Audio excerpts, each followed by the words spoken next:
Korea Utara putuskan hubungan diplomatik dengan Malaysia. Rusia tegangan tinggi dengan menarik duta besarnya dari Washington. Biden menyerang Putin dengan mengatakan Putin itu pembunuh. Timur Tengah sekarang memanas, mulai bedil-bedilan lagi. Ledakan bom di mana-mana di banyak negara. Lalu tim Detasmen Khusus atau Densus 88 Polri menjemput 26 terduga teroris yang berafiliasi dengan ISIS di Makassar dan Gorontalo beberapa minggu lalu. Para terduga teroris ini diketahui berasal dari kelompok bernama Ihwal Pakwato yang bekerja sama dengan Jamaah Ansarud Daulah atau JAD. Ternyata tetap aja ada bom gereja di Makassar, tetap kecolongan. Kemudian juga ada ledakan besar di kilang Balongan, mirip kilang minyak Aramco yang di drone. Ada apa sih sebenarnya yang terjadi? Sebentar, kita nggak mau komen dulu ke sana detailnya. Sabar ya, sebenarnya kita udah tahu, tapi sabar ya, itu kita skip dulu. Baiklah, kita tambah lagi fakta yang lain. COVID di Tiongkok terpaparnya turun drastis. COVID di Amerika dalam 2 bulan ini terpaparnya juga turun drastis. Namun di Arab Saudi masih ketat membatasi penerbangan internasionalnya.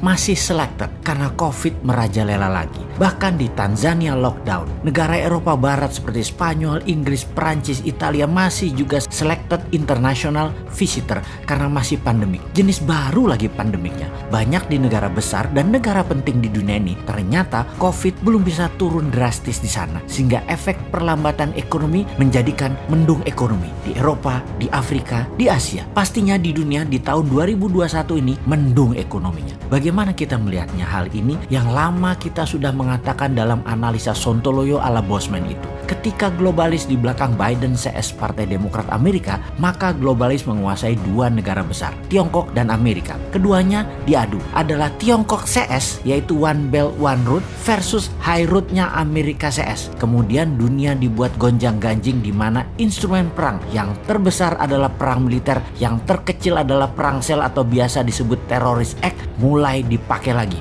Mulai terjadi semua kan saat ini. Dunia ini semua sedang berperang melawan virus sebenarnya. Dunia sedang berperang aslinya tuh melawan siapa? Melawan globalis karena emang dimainkan oleh globalis. Alatnya mereka yaitu 2 negara besar tadi, Amerika dan Tiongkok. Kemudian perang militer dan berbagai penyakit disebabkan oleh virus seperti Ebola, Cikunya, dan Corona. Disinilah cara bernegara Indonesia ditantang ke limit, ke batas kemampuan maksimum pemimpinnya, ke batas kemampuan maksimum politikusnya, dan ke batas kemampuan pejabatnya. Jadi apa yang terjadi di Indonesia saat ini seharusnya yang harus dilakukan? Kita tahu bahwa bentuk negara Indonesia bukan lagi seperti apa yang Founding Father Indonesia ini dibuat di awal pada saat Indonesia menyatakan dirinya menjadi negara. Indonesia ini bangsanya jadi dulu yaitu di tahun 1928. Baru negaranya lahir Indonesia itu yaitu di tahun 1945.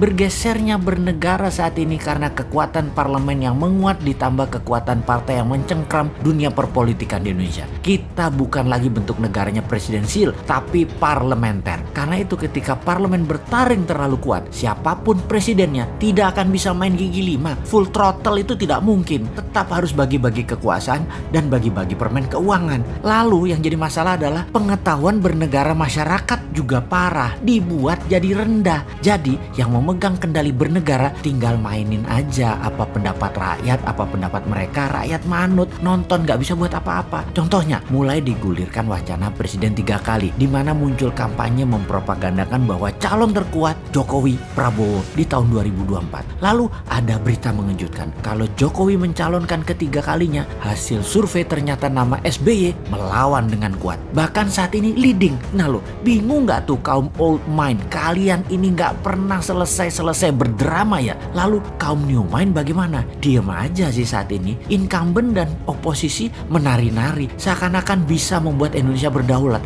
Ternyata sulit juga ya. Banyak orang yang gak tahu kalau saat ini Indonesia dipengaruhi Tiongkok dan IMF secara absolut. Banyak yang gak sadar dan banyak yang gak tahu. Paling banyak adalah yang gak peduli. Begini deh, kan 3 kali presiden menjabat masih wacana. Bagaimana kalau kita tambahkan wacana lagi, yang lain lagi? Ini kalau old mind punya nyali dan old mind punya kesadaran bernegara, yaitu cinta rakyat. Saat ini old mind berkuasa 100% di parlemen dan di pemerintahan. New mind di pinggiran, tak bertaring, tak berkuasa. Namun demi bangsa dan negara, beranikah sistem bernegara kita Indonesia tercinta ini untuk pilpres nanti lepas threshold 20% suara parlemen untuk calon presiden bisa dicalonkan. Suara 5% saja dan boleh mengajukan sepasang. Jadi banyak partai tidak harus berkoalisi. Terbukti 4 kali pilpres gabungan partai-partai calon presiden dan wakilnya tidak pernah terlalu cantik pasangan keduanya setelah menjabat. Jadi bagaikan pasangan nikah tanpa cinta. Ya sudah, sekarang kita usulkan suara parlemen turunkan dari 20% ke 5% untuk ambang batas calon presiden dan langsung bisa mengajukan sepasang. Syarat berikutnya, total pasangan calon